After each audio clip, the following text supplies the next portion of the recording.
Imagine this. One morning, you turn on the TV expecting to hear that familiar, warm, and energetic voice of Oprah Winfrey. That same radiant smile, that same comforting tone saying, "You get a car, you get a car, everyone gets a car." But this time, the picture is different. Oprah isn't on a shiny stage. She's standing at the front of a church, wearing a long white robe, holding a Bible.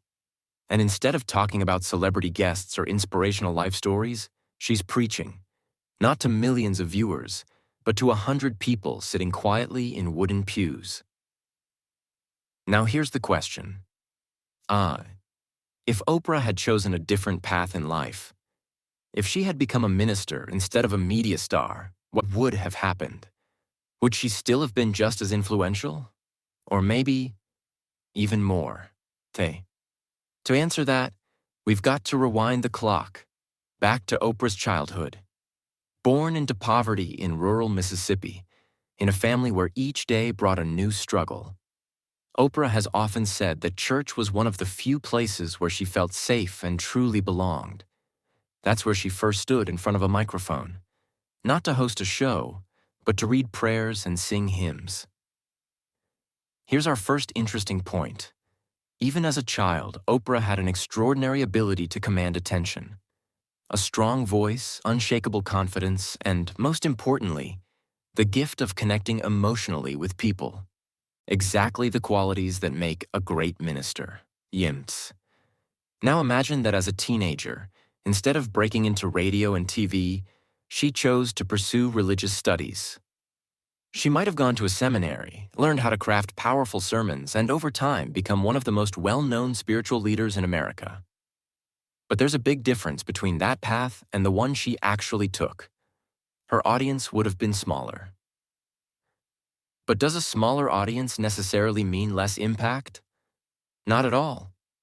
Oprah, even as a church minister, would probably have found creative ways to reach more people. She might have recorded her sermons and broadcast them on radio, or even the early internet. Picture her as the online minister of the 1980s and 90s. Let's explore a juicier scenario. Oprah as a minister, but with the same networking skills and charisma she has in real life. That means alongside her religious work, she might have started inviting inspirational figures, motivational speakers, and even scientists to her church. Instead of the Oprah Winfrey Show, she could have created a spiritual platform that drew people from across the country. Here's a big question. When a spiritual message comes from a charismatic, famous figure, can it be more powerful than an entertainment program?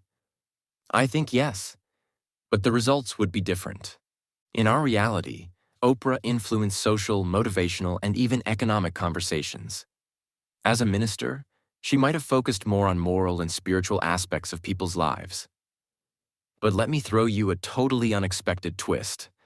What if Minister Oprah slowly evolved into a full-fledged social activist?